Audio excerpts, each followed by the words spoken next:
Okay, so the topic is creating and editing data. It's really specific for working in ArcMap within ArcGIS Desktop. In the lab here, we're working with version 10.5. So if you're working with a slightly different version, you might see a slightly different toolbar or tool on a toolbar. So the things that we'll talk about are the editing process and the different steps in the editing process, how to move and delete features, editing the shapes of lines and polygons, so editing shapes of features, moving and deleting features, also working with features that are spatially related in some way, meaning that they have connected features, points and lines are connected, or they may have adjacent um, adjacent lines between polygons that are part of the feature of each of the adjacent polygons. We'll look at different ways to edit feature attributes as well as creating new features, and we've seen creating points from XY coordinates before, but we'll see it again. So as you work with GIS, you're going to come to a time when you need to edit some data. You need to actually modify some GIS data. We're mostly talking about vector-based data. So if you need to edit a point line or polygon or the attributes that are associated with the point line and polygon in ArcGIS Desktop in ArcMap, you have to be in an edit session. So you have to start an edit session. So the world changes constantly, and we have to update our GIS data to reflect that. So some examples of how the world changes: new roads are built, maybe existing roads have miles per hour changed on them. So when we talk about editing our GIS data, we're talking about editing either the spatial component or the attribute component. So it goes back to the fact that our GIS data, how it's actually made up, it has a spatial component and a tabular component.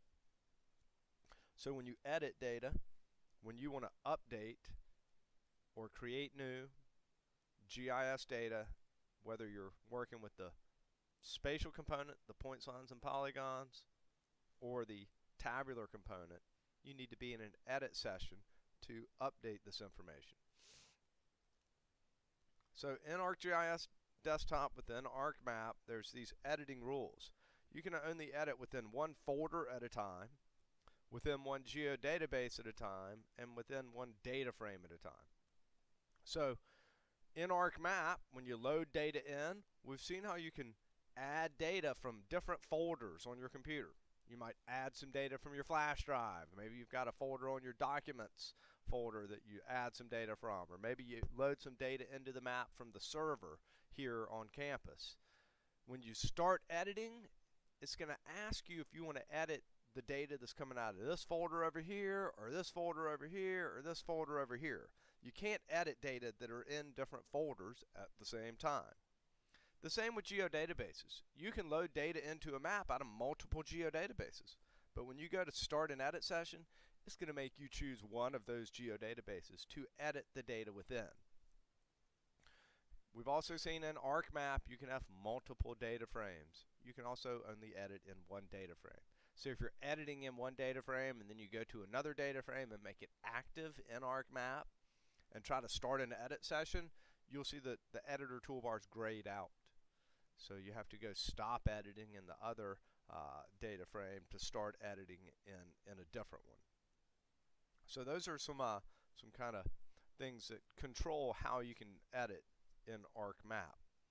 There's a lot of editing toolbars. There's the main editor toolbar that you can see here at the top. This is where you start your edit session and save your edits and stop your edit session.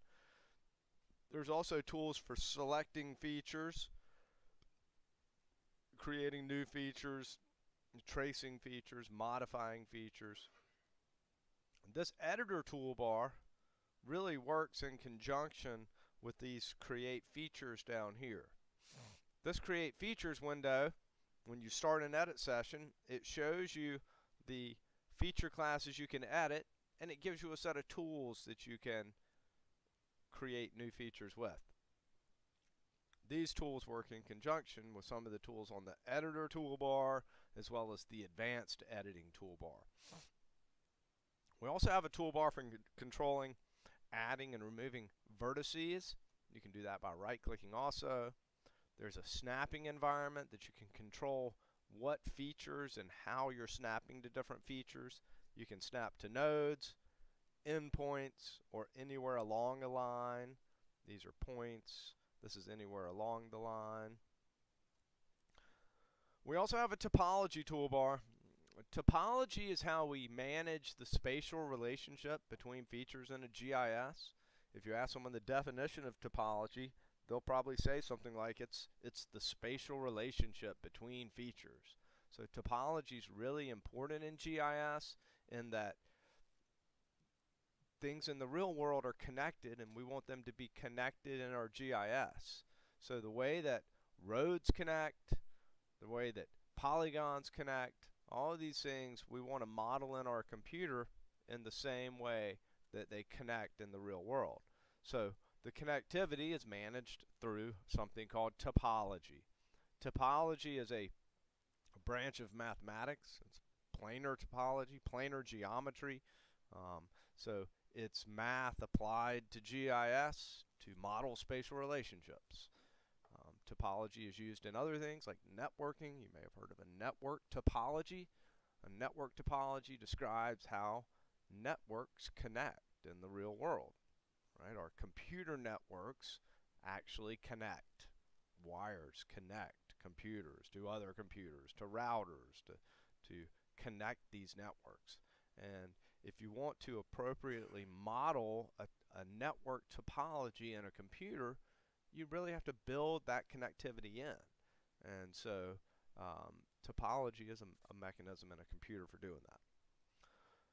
We also have some context menus during editing.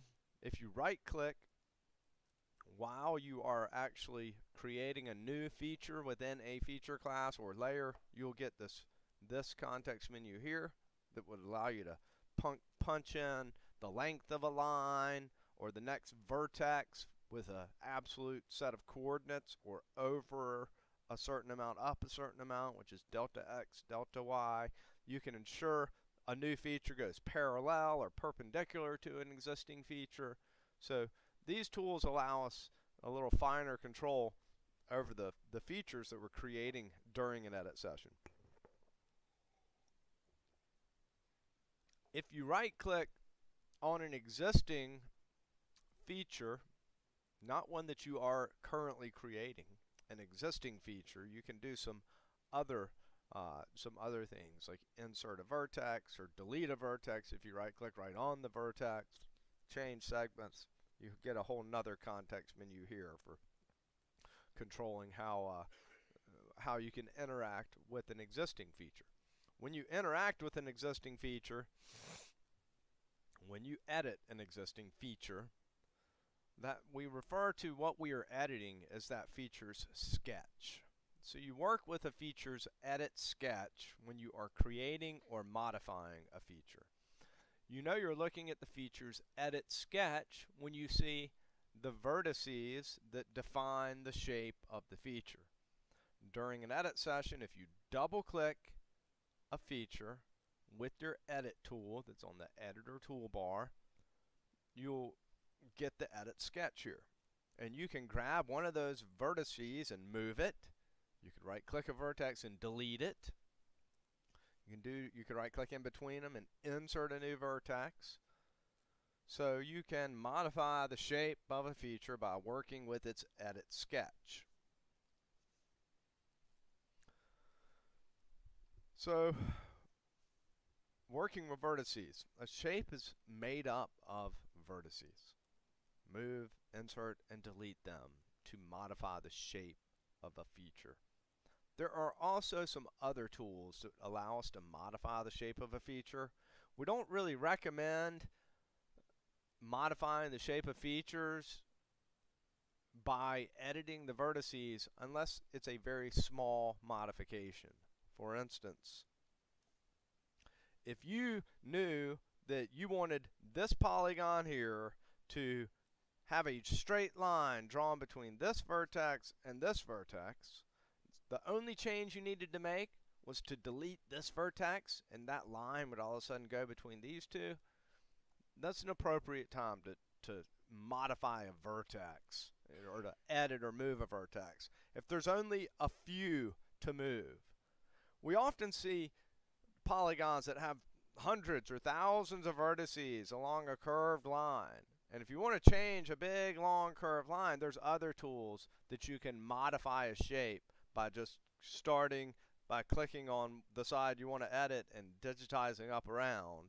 And so if you want to make a big change, don't start going and messing with the vertices. There are more efficient ways of doing it. Small changes, it makes sense to move, delete, insert vertices. So a lot of times when you go to change one feature shape, it might affect the shapes of other features that are spatially related. So there are tools to handle features that are connected by, when you edit one, it will automatically modify the other. If not, you have to make two edits. Okay, and I'll demonstrate this. So if you move one feature and you want to keep this other feature connected to it, then you have to go click the other feature and move it with it. Features in different layers, or they can be the same layers. But anytime you have these spatially related features, they are typically considered to be coincident, which is a term that means coincident features are features that share the same geography, the same space. You can think of them as being in the same location. For instance, a manhole and the end of a sewer line. Sewer lines end at a manhole. Okay? And in your GIS, a manhole would be a point and the sewer line's a line.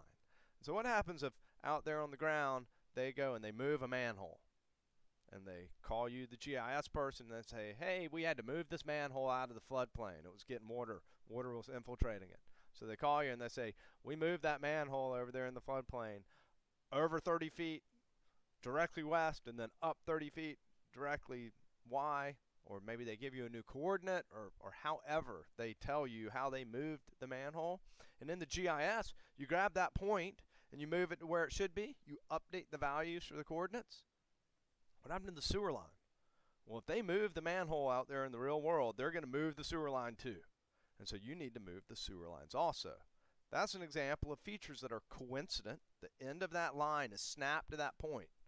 And so if you move that point, you then got to grab the lines and move them. And there's two lines connected to it. Okay, so those features are connected in the real world.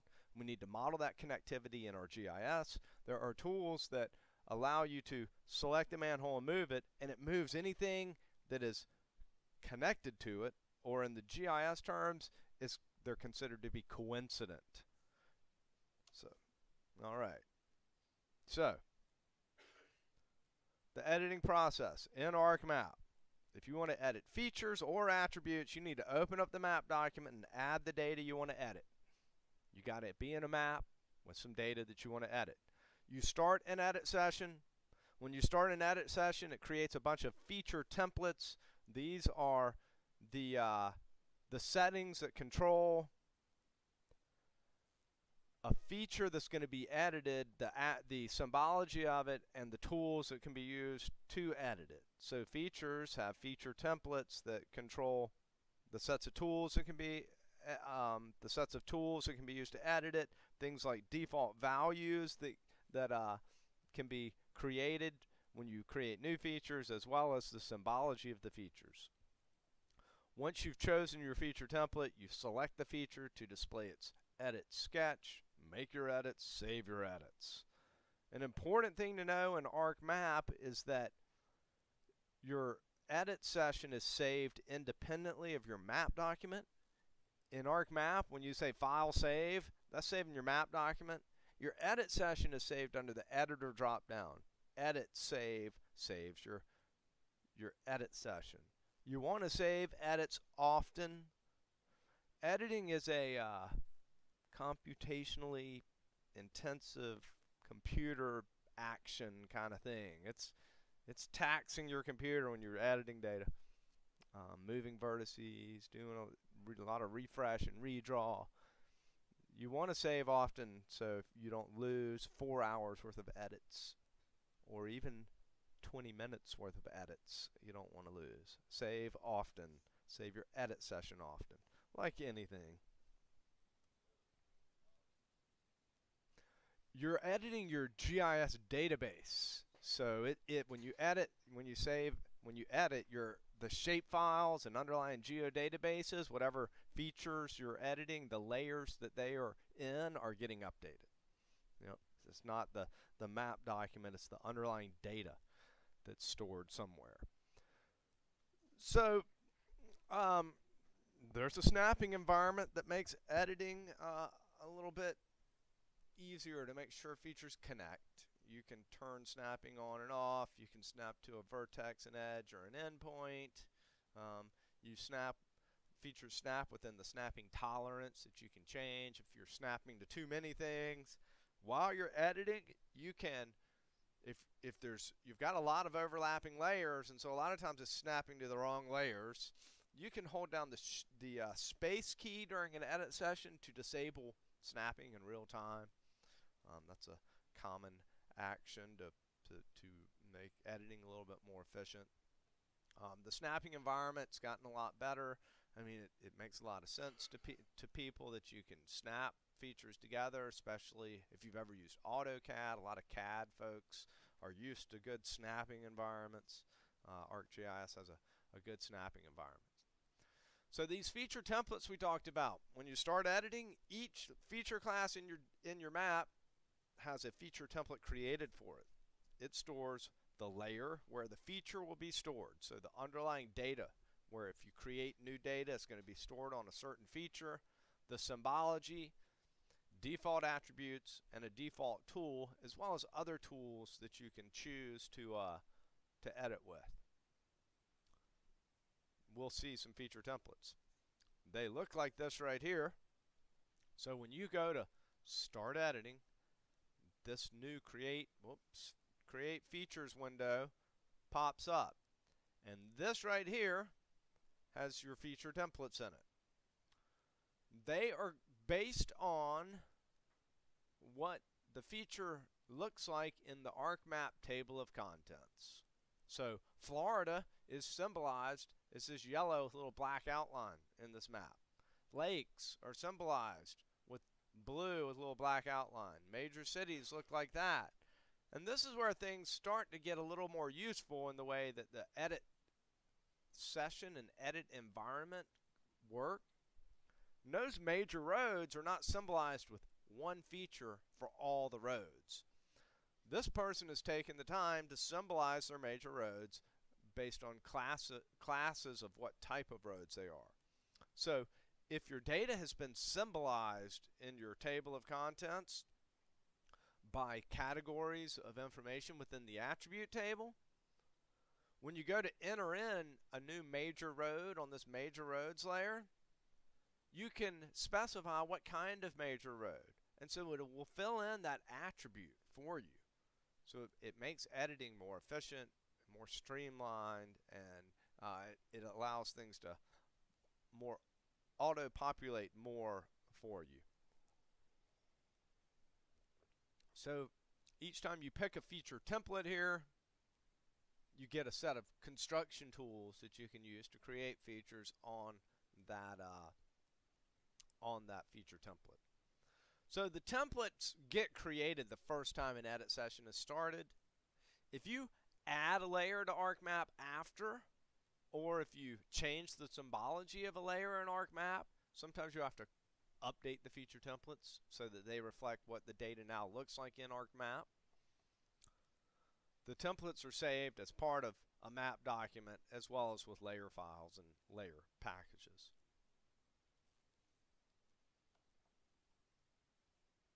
I'll let you read about that. Okay, so how about these spatial relationships? A little bit more about maintaining spatial relationships. It's a pretty important concept in the GIS world. This concept of spatial relationships and topology. Um, it again essentially is how the computer and the GIS software manage the connectivity, adjacency, coincidence of features. So when you hear anyone talking about connectivity or adjacency, coincidence in a GIS world, we're talking about the topology of the data and how the computer's managing that. So spatial relationships allow for a couple of things. They help us to more accurately model the real world and the connectivity between features in the real world. They help us to ensure accurate editing as well. So you can check for everywhere that, remember the example of sewer manholes and sewer lines, a manhole and a sewer line? You could check for any points in the manholes layer that are not connected to the end of a line in the sewer lines layer. That would be an error in your database. Okay, every manhole out there in Buncombe County, you've probably all seen some, they're connected to a sewer line. Every one of them. If there's not, there's sewer dumping out in someone's yard. So they're connected out there in the real world, right? They need to be connected in your database. How do you know if they're connected? There's several thousand manholes, okay, and there's thousands of segments of lines. So topology allows you to check for those things. You can actually ask, are there any manholes, points in this manholes layer that aren't connected to the end of a sewer line? And that's an error in your database. And so they help you to ensure your data is connected properly during editing. And if that happens, then you can more properly perform accurate analysis of the data. So if you think about a road network, how buses are routed, or maybe our sewer or our trash trucks are routed throughout our cities, they use routing algorithms that help them to go the most efficient route based on different factors. But in the roads layer, if one of the roads that is actually connected in the real world isn't connected in the computer, it doesn't think a service can be routed down that road. It sees that road as like a dead end. So think about Google Maps. If Google Maps, if their roads data is not built in a way that it truly is connected in the database, it doesn't know that one road connects to another road, it can't route you the correct way. So the appropriate, accurate building of your GIS data during edit sessions to ensure the connectivity is there appropriately affects all the analysis you do after as well. So topology helps to ensure data stays accurate and connected during edit sessions, and it allows for spatial analysis as well. So if you think about it, if you can't ask questions like what parcels are adjacent to the civic center or something like that, if your data's not appropriately connected and built, and you can't answer questions like that, then your GIS isn't very useful. So there's a couple of kinds of topology. A map topology is a simple kind of topology. It is available at any license level of ArcGIS. When you purchase ArcGIS Desktop and get ArcMap, ArcCatalog, at the basic license level, the lowest license level through the highest license level, you can do map topology. What it does is it works during an edit session and only during an edit session. And it allows that example of moving a manhole and having the sewer lines move with it. Map topology allows you to do that.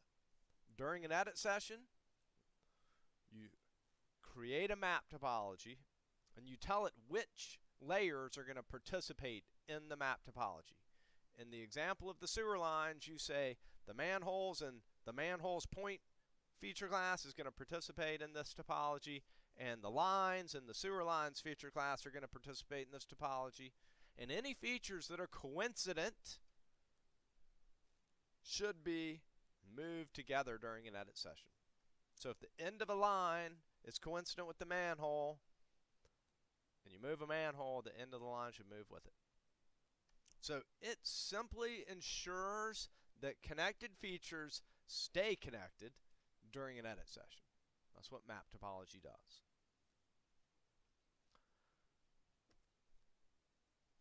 There's an advanced topology type that you can perform in ArcGIS with a standard or an advanced license, and it resides inside of a geodatabase. It's called geodatabase topology. You create it, you tell it which feature classes are going to participate in the topology, and then you can apply specific rules to it. This kind of topology lets you do big checks for data errors across data sets. The example I gave with the manholes and the sewer lines, where we have thousands of manholes in this city and we have thousands of segments of sewer lines in this city, how do you check the database to ensure that they really are all connected? Because you want to do some kind of sewer utility routing or utility network flow test. How do you check that the data is actually connected in your database? Geodatabase topology allows you to apply rules to it and then check the rules. Like, for instance, you could say all of the manholes in this point feature class must be coincident with the end of a line in this sewer lines feature class. And any of them that aren't, it shows as errors. They come up and pop up on the map as errors. And so you can go in and fix them. You can snap them all together. Okay? It allows you to check data sets for errors like that. And again, it's an advanced license. We'll see map topology here in the demo. They're created and used during an edit session. The spatial relationships between the coincident features are determined on the fly during an edit session. A topology cache is built when you create the topology, and it stores any features that are coincident within the visible map extent in the memory of your computer. So it's calculating how features are connected in real time in the RAM of the computer. It's a very different way than things were done in the early days of topology, where we stored spatial relationship in tables. We learn a lot more about this in GIS 215, how topology was implemented compared to how it is today, and what it does and how it helps with all of your GIS operations. So let's look at a map topology instead of showing these slides. Here I have ArcMap, and I'm going to add some data to ArcMap.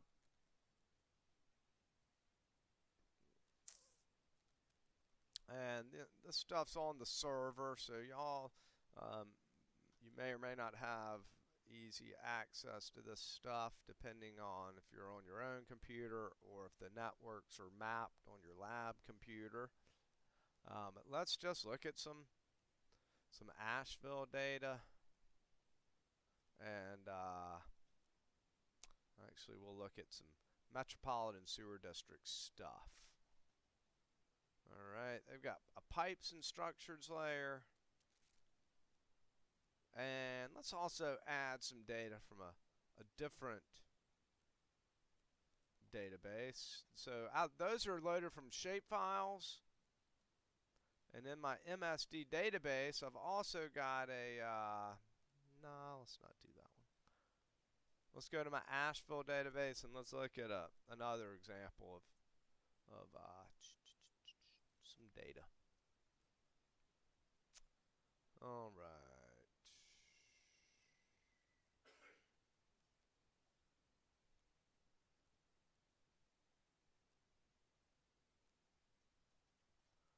All right.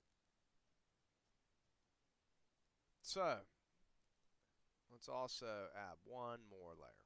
Talk about this, how we build this data and work with data during an edit session.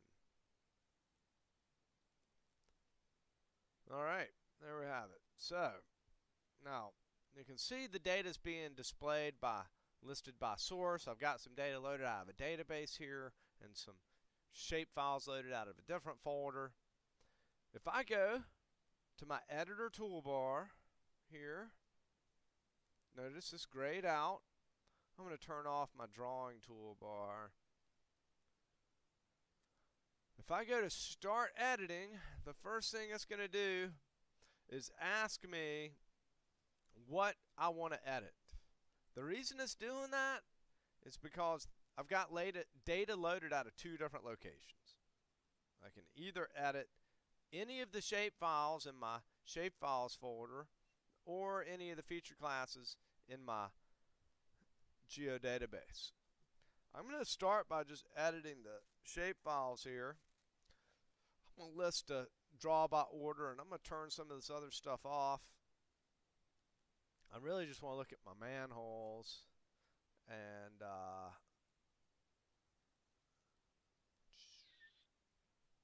make them a little smaller there. They're still big, but look at my manholes, or what MSD calls structures, and my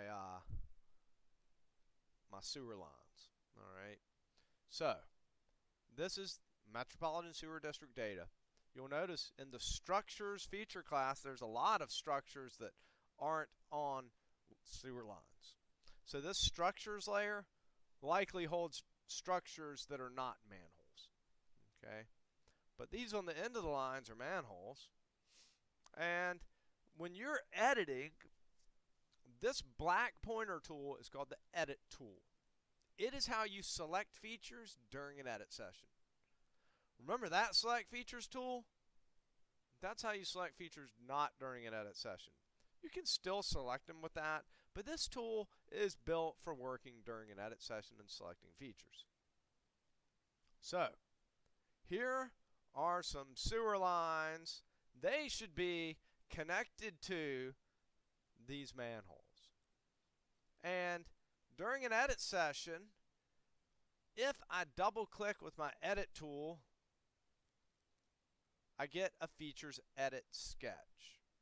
I now have the vertices and I can move a vertex. Control Z undoes. With the edit sketch, if I right click, I could insert a vertex. Wouldn't want to do that, but I could. Okay, so I'm working with an edit sketch. If I double click a feature that's available during my edit session, I can work with its edit sketch. Now, if I was told this manhole right here got moved up here, then I'd have to double click this layer, this feature in this layer, and move it up to snap to that manhole. And luckily the snapping works pretty well, so you can be sure that things snapped. So that's 3 edits, and the snapping works, so you're pretty sure things are still connected. But let's undo 3 times and look at a better way to do this edit. If I turn on my topology toolbar, remember that I'm in an edit session. I can select a topology here, and notice I don't have geodatabase topology as an option. It's grayed out. A geodatabase topology would have to be first created in a database, feature classes added, rules applied to it, validated. There's a lot that goes into geodatabase topologies before it's added to the map. If all those things have been done and it had been added to the map, you'd have that choice of it right here. It only works on geodatabase feature classes. It does not work on shapefiles. Shapefiles don't jive with geodatabase topology. However, map topologies work with shapefiles and geodatabase feature classes, and they just work during an edit session. So I can come in here and I can say these 2 layers are going to participate in my topology, my map topology. For features to be considered coincident, we like to say that they're in the same place. They're connected. Out there on the ground, they're the same. In a computer, things being the same are measured by them being within what we call the cluster tolerance. If two features are within the cluster tolerance, they're considered to be the same or connected. The cluster tolerance is really small. It is calculated by default, and you typically want to take the default. This is 3/1000ths of the coordinate system units feet. It's a small distance. You could tweak that and it would make features move together that aren't really together. And you don't want to do that. You typically take the default. We'll click OK. And just like that, we've got a map topology. When you're working with features in a map topology, you edit them with the topology tools on the topology toolbar. So instead of using your edit tool, you use your topology edit tool. And since that point right there is within the cluster tolerance of the end of this line, if I move that point, that line moves with it. Simple as that. Okay, it allows you to manage the spatial relationships of features that are coincident at the same time during an edit session. That's doing it within two different layers. Let's stop editing. There's where you save edits. I'm going to stop editing and I'm not going to save that edit. And let's start editing on these. I want to show you how they work on an individual layer. Let's start editing these polygons in this layer, in either one of these. Since they're in the same database, we can edit them together. Okay, and we're gonna edit some zoning here. All right, and let's just look at an example. All right, here's some road. What road is that? Here is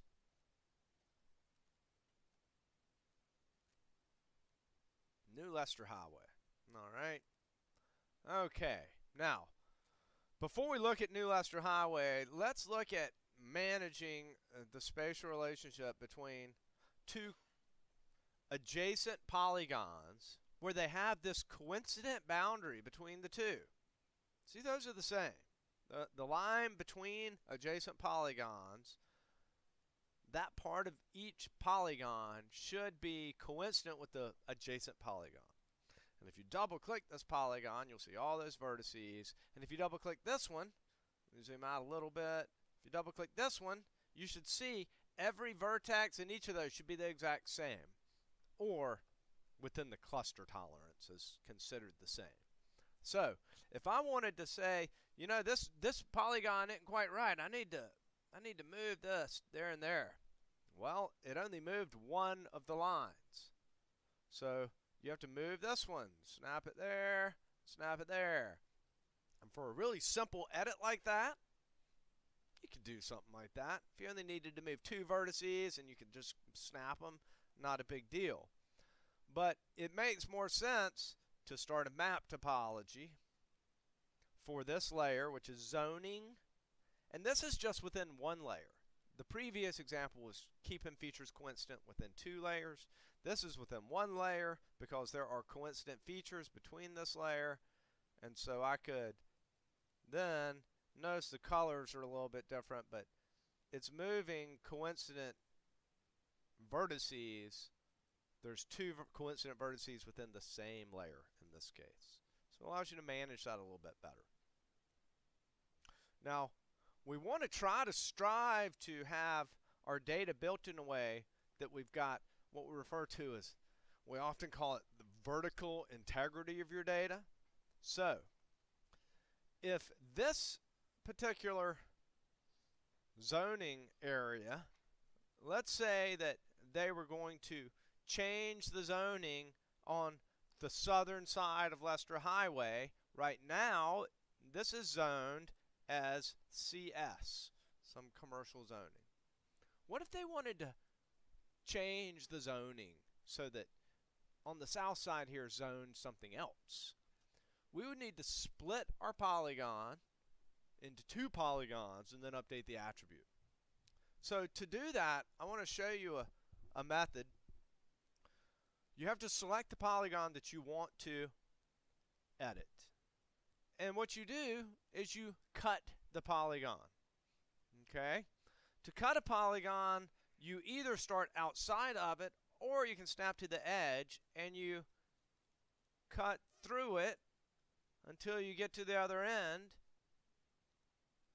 Snap to the other end, or you can double click outside of it and it makes 2 polygons. Now the attributes when you do something like this are duplicated. That one has a zoning code of CS and this one has a zoning code of CS. Okay? It duplicated that attribute. So then you could go in here and you could update the attribute, not here under the identify. When you're editing, you can look at the attributes of selected features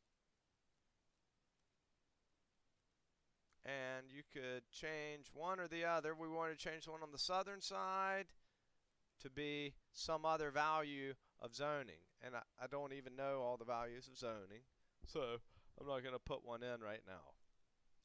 So let's look at a better way of doing that. Now if you want to split it along an existing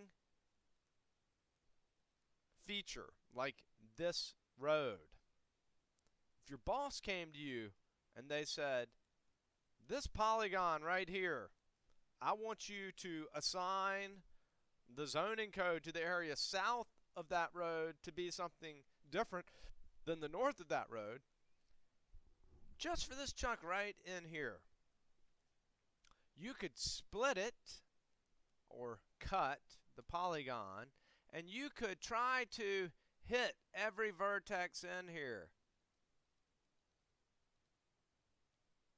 Okay, and well, you got to make sure that you start on the right line. If you don't quite snap it right, it's not gonna.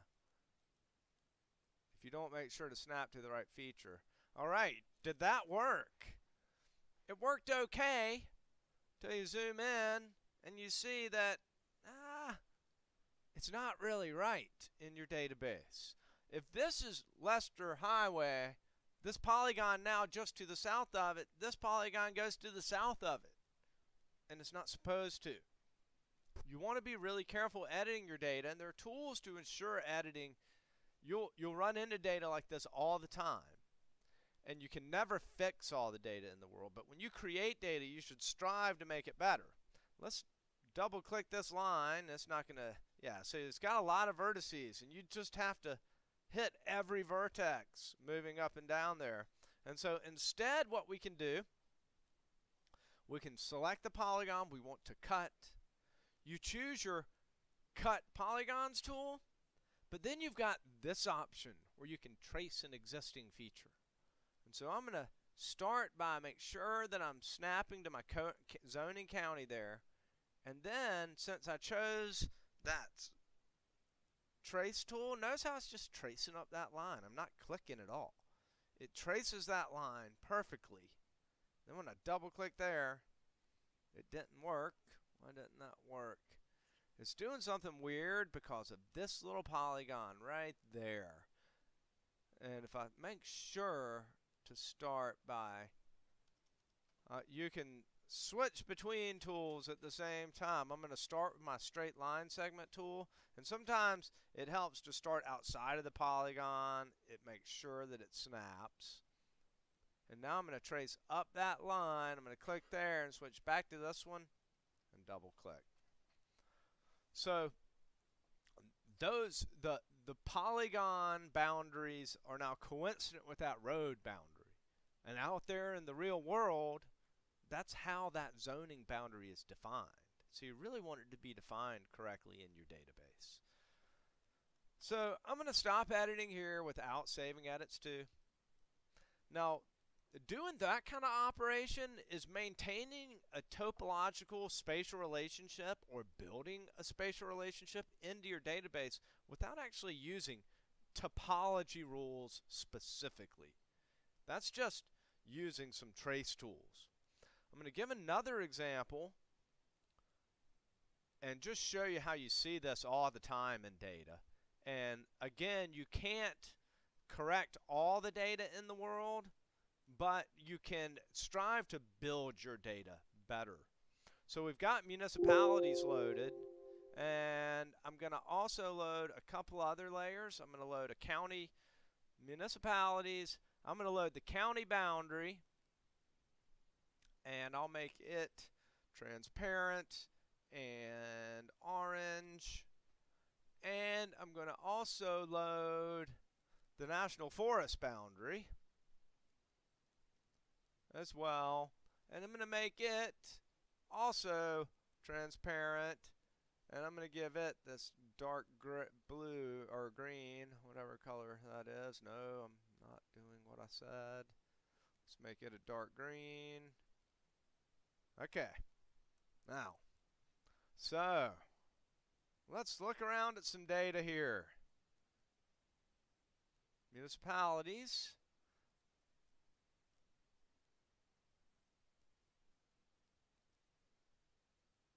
All right. Montreat, North Carolina, above Black Mountain, is right here. The Montreat border, eastern side of Montreat, and the county line are the same thing on the ground. Fair enough. There's also a boundary for the Grandfather Ranger District of Pisgah National Forest in McDowell County right here. This is Pisgah National Forest. But this data set called National Forest was clipped down to the county. I clipped it down to the county because some of it goes over into our county here. All this stuff just overlapped it and really needs to be deleted. There's no little chunks of Pisgah National Forest over in Buncombe County right there. That's there because the data was clipped down, and it's a kind of a relic of that data that was overlapping. And if you look at this boundary,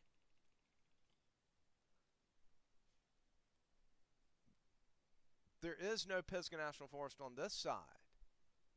The Pisgah National Forest boundary here and the county boundary are the same thing on the ground. However, this data was created by different people using different methods at different times in different organizations. So when you get data from different places, you'll see a lot of this kind of thing. And on some maps, I spend a lot of time fixing that stuff. Depending on the scale and what I'm doing for, I'll fix some of that. Not necessarily for analysis purposes, but for cartographic purposes. Depending on the scale you're mapping, you may not even notice that. You may not need to fix it. But it will cause problems. So you got to think about that. And if you're building data, you should try and make things match where they match out in the world. Okay, so that's just an example of some data for right around here. Now, how about the county boundary and the municipality boundary? They should be the same between, let's just turn off that, and it's hard to see. Let's make that bigger, and let's make this bigger. If the county manages these two layers, the municipalities and the county boundary layer, they should match. If they come from the same source and they were built properly, they should match. All right. Okay. So working with coincident features, map topologies. Let's move into feature attributes. If you want to modify a feature attribute, you need to be in an edit session. And let's go back to the zoning example. You can also right click a layer and go to just edit features and start editing. That's kind of a quicker way of starting editing because you don't get that big choice of all those different layers. Which ones of these do you want to edit? You kind of filter through them. I'm going to zoom to this layer. Maybe. Selection, zoom to. Okay. So, let's go back to this example and let's just say we're going to update a polygon. Now, if you want to update a feature, you must be in edit session. If you want to update an attribute, you need to be in an edit session. Now, when you have a feature selected, from the editor toolbar, this attributes dialog will show you the attributes for that selected feature, and I could give it a residential zoning. Change the zoning. Okay, you can't update that table unless you are editing. You can also open the whole attribute table and edit it in here. You need a selected feature so you know which one of these to modify, but you can change it. Any fields that are white, you can update. During an edit session, the field names are white, and so you can update it. Now, there's one example of when you can update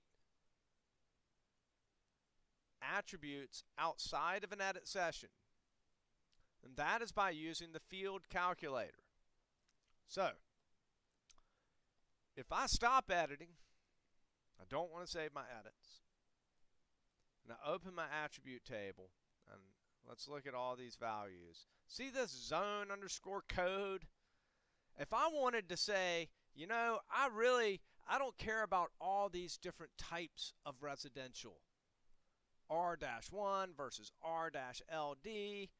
Let's look at this. If I symbolize this stuff by categories and I choose zoning with code without an E and I add all the values, I get all these different choices. Look at all those residentials. What if I wanted all the residential to be one color? I don't care about what type they are. A common operation in the GIS world is to reclass your data. So you add a new field, you select a bunch of varying values and calc them all equal to one value. So in this case, we could go to select by attributes. Let's open the table and do it from there. Let's go in here and let's say I wanted to reclass all these residentials to be the same. And I could come in here and just, if I wanted to be all the same color, I could manually do it. Okay, I could click that and make it blue, and click this one and make it the same blue. Okay, I could manually do that, symbolize it that way. But a lot of times, often, you want to reclass your data. So let's just look at this example. Well, I know I can select by attributes, and I want to choose for zoning COD without an E, and I could say equals R-3, or zoning equals R-1, or zoning equals R-2, or it would be easier to use a wildcard and say zoning like, and I don't know what just happened. I clicked OK without reading that. Zoning code like. There's no values in that one. I clicked the wrong one. Zoning code with an E. It's confusing that these two are so close to each other, but for this example, it should be fine. And I'm going to use a wildcard. And no. Let's try this one more time. I did pick the right one. I want to select out of the one, this one, where zoning code,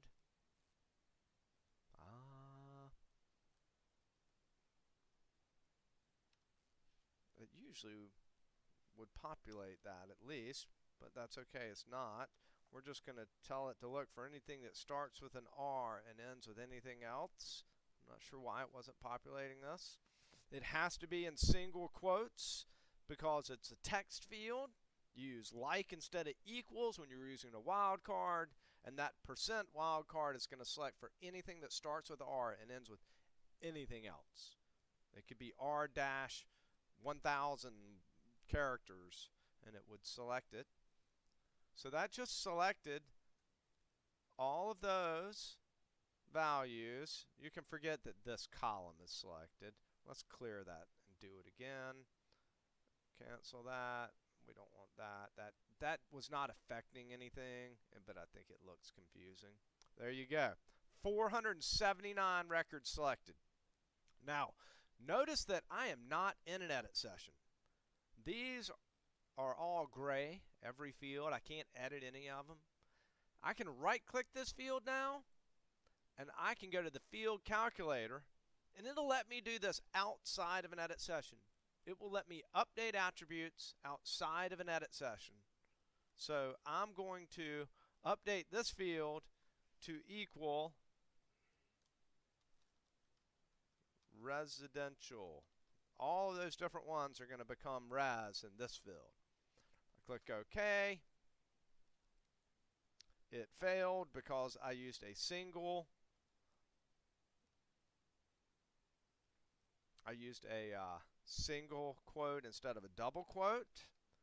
It's a good time to point something out to you that I wish was more consistent in the software.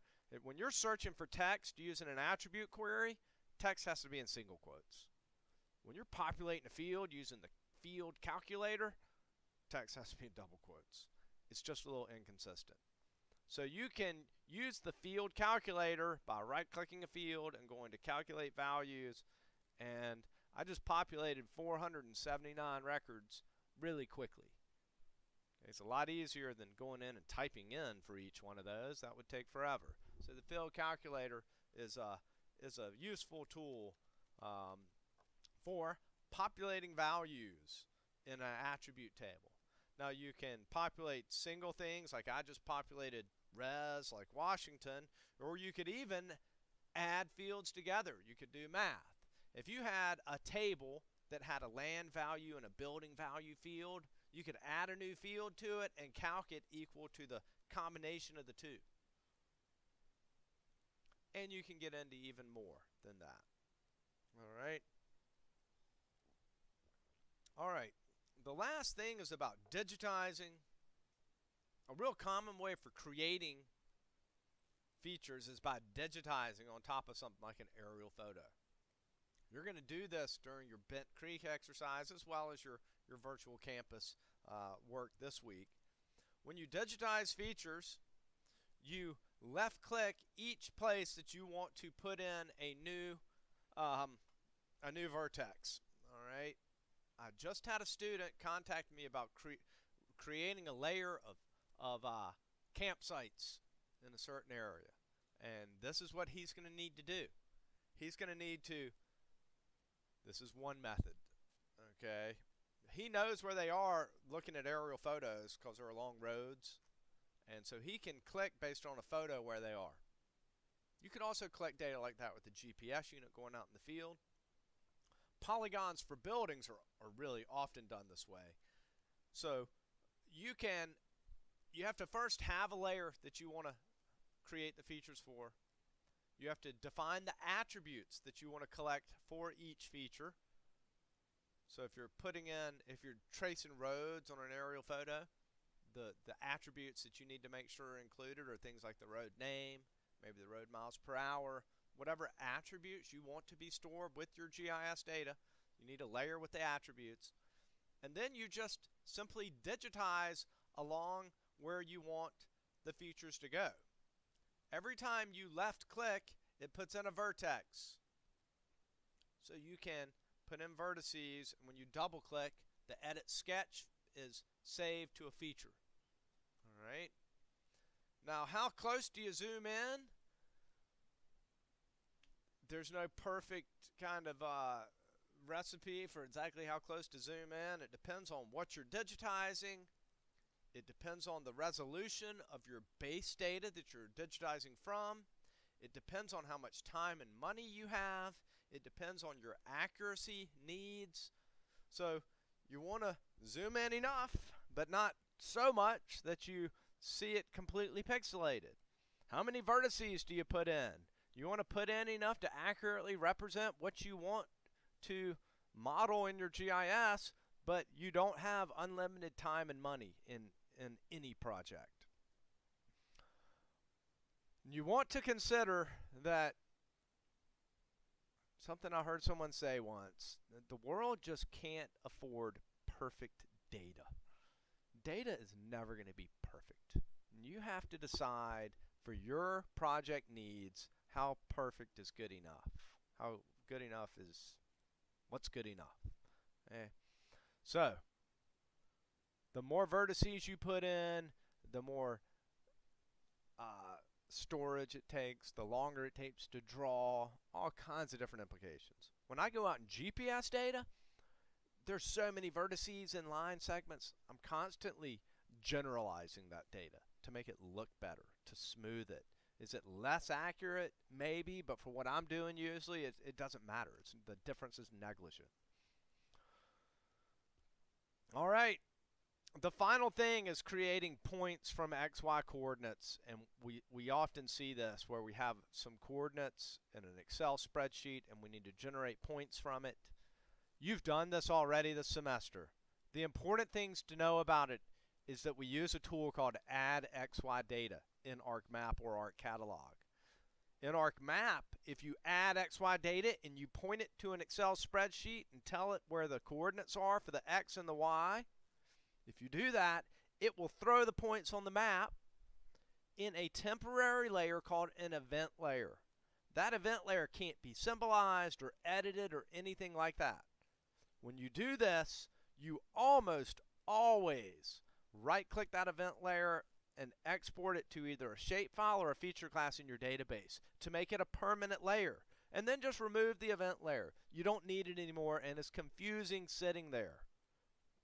So, adding XY data creates an event layer that is almost always converted to a shapefile or a geodatabase feature class before you can do much to it.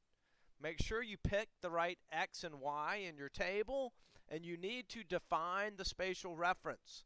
A lot of times the coordinates will be in latitude and longitude. If they are, they need to be in decimal degrees. So you have one coordinate for X and one for Y. If they're stored in degrees, minutes, and seconds, you have 3 numbers for each coordinate, X and Y. So decimal degrees you want, you may see state plane or UTM. When you add XY, it asks you to define the coordinate system. You need to know what kind of coordinates you're using, and you need to define the coordinate system. If you don't, it won't project on the fly. Right? Okay, we will do some editing work in the Esri training now, and then we're going to have some other editing work later in the semester as well.